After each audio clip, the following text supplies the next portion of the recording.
아침 말씀. 오늘 본문 말씀은 로마서 1장 18절에서 25절입니다.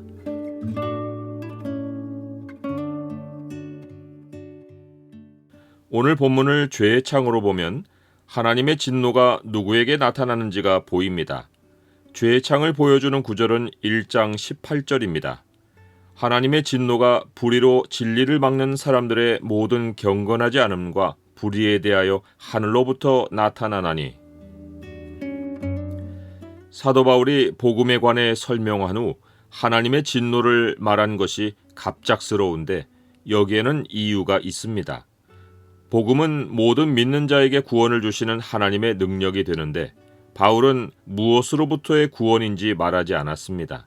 이제 그는 구체적으로 복음이 준 구원이 무엇으로부터인지를 상세히 알려주고자 첫마디로 하나님의 진노를 언급했습니다.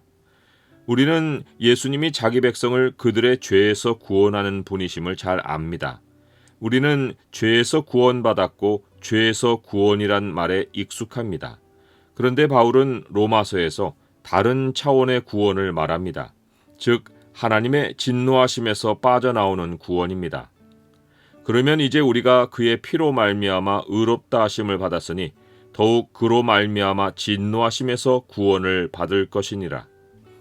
하나님의 진노는 하나님의 감정이 표현된 것이 아니라 하나님일 수 없는 피조물이 하나님의 자리를 취할 때 하나님이 피조물을 피조물의 자리로 돌려놓으시는 행위입니다.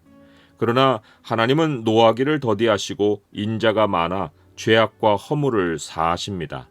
우리도 본질상 진노의 자녀였지만 하나님의 사랑으로 말미암아 하나님 앞에서 우리의 본래의 자리로 돌아온 자들입니다.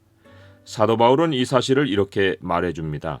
전에는 우리도 다 그 가운데서 우리 육체의 욕심을 따라 지내며 육체와 마음에 원하는 것을 하여 다른 이들과 같이 본질상 진노의 자녀였더니 긍휼이 풍성하신 하나님이 우리를 사랑하신 그 큰 사랑을 인하여 허물로 죽은 우리를 그리스도와 함께 살리셨도다.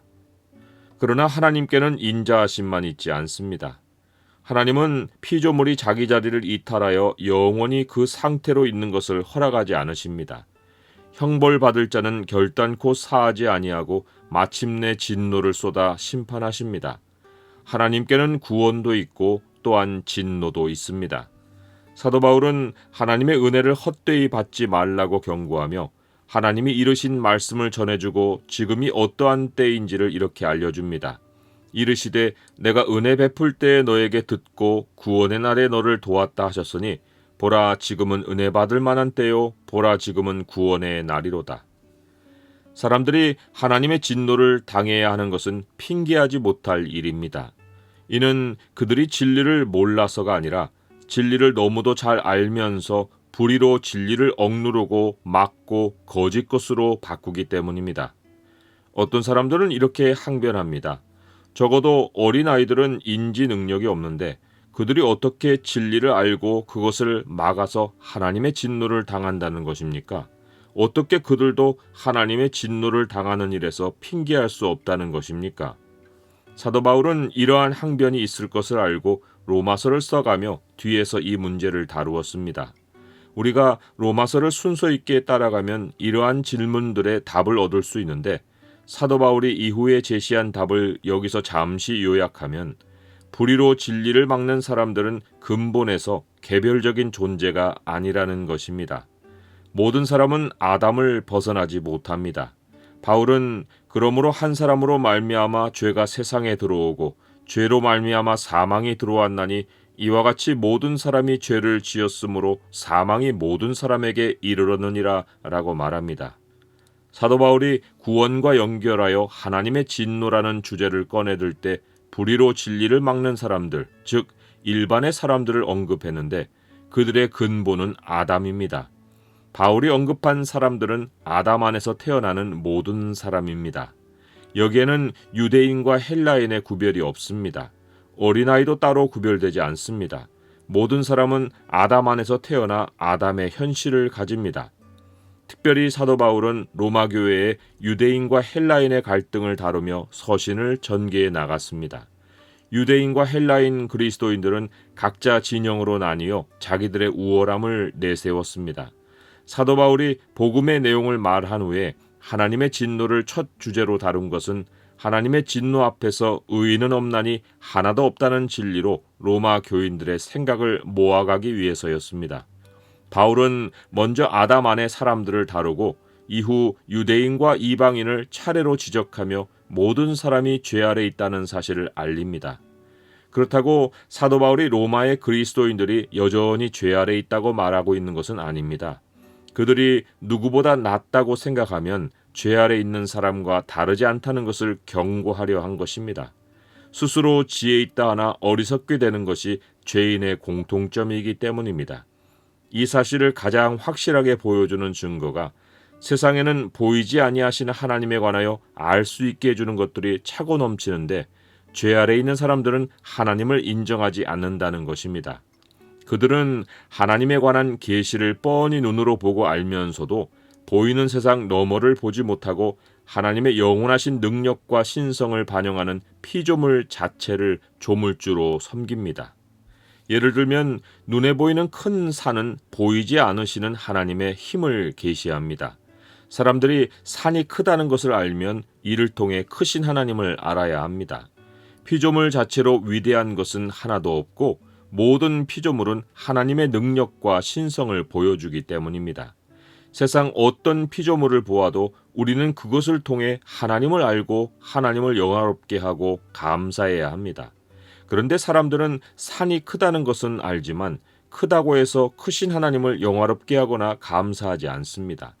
그들의 지성에 문제가 있는 것이 아닙니다. 그들의 생각이 죄에 갇혀 있는 것입니다. 죄는 하나님과 분리된 현실인데 그들이 하나님을 보여주는 피조물을 보면서 오히려 하나님의 영광을 썩어질 사람과 새와 짐승과 기어다니는 동물 모양의 우상으로 바꾼다는 것은 그들이 하나님에게서 끊어지고 보이는 세상에 철저히 갇혀 있다는 확실한 증거입니다. 하나님은 사람들을 마음의 정욕이 하고 싶어 하는 대로 내버려 두십니다. 이때 일어나는 현상은 사람이 몸으로 할 수 있는 모든 것을 하는 것입니다. 하나님과 끊어진 사람에게는 전 재산이 자기 몸이고 자기 주변에 보이는 해 아래 세상입니다. 몸 안의 마음은 정욕을 최대로 발휘하려 하고 몸 밖에 보이는 세상의 다른 모든 피조물들을 최대로 자기 소원을 이루는 우상으로 바꾸려 합니다. 이것이 하나님을 떠나 물질 세계에 갇혀버린 죄인이 행하는 더러움의 현실입니다. 그리스도 안에 있는 우리의 과거가 이러했습니다. 우리도 나름대로 다 지혜롭다고 생각하고 살았습니다. 똑똑하지 못해서 하나님을 믿지 못한 것이 아니라 너무도 모든 것을 안다고 생각해서 하나님을 거부했습니다. 산에 올라 자연의 아름다움과 위용을 감탄하면서도 한 번도 그것을 지으신 조물주를 생각하지 않았습니다. 언제나 생각이 돌아온 곳은 마음의 정욕이고 사람들의 몸을 탐하는 음란이었습니다. 지금 우리는 하나님의 은혜와 사랑으로 죄에서 빠져나와 구원을 얻었습니다. 하나님의 진노에서 벗어나 하나님의 영광에 들어갔습니다.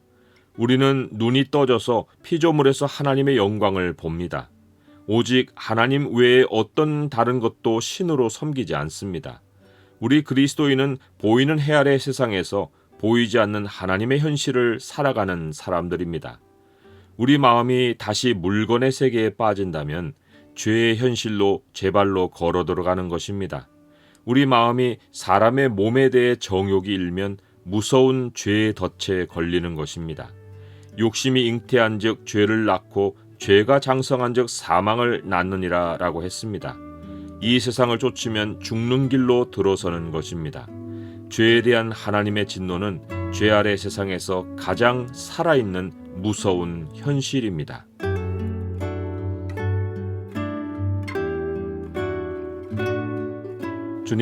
주님의 진노에서 구원받은 것이 죄 아래 세상에서 최고의 복입니다.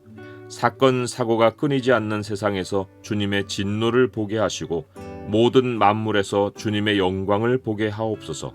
주님을 영화롭게 하고 감사하며 살게 하옵소서. 예수 그리스도의 이름으로 기도드립니다. 아멘.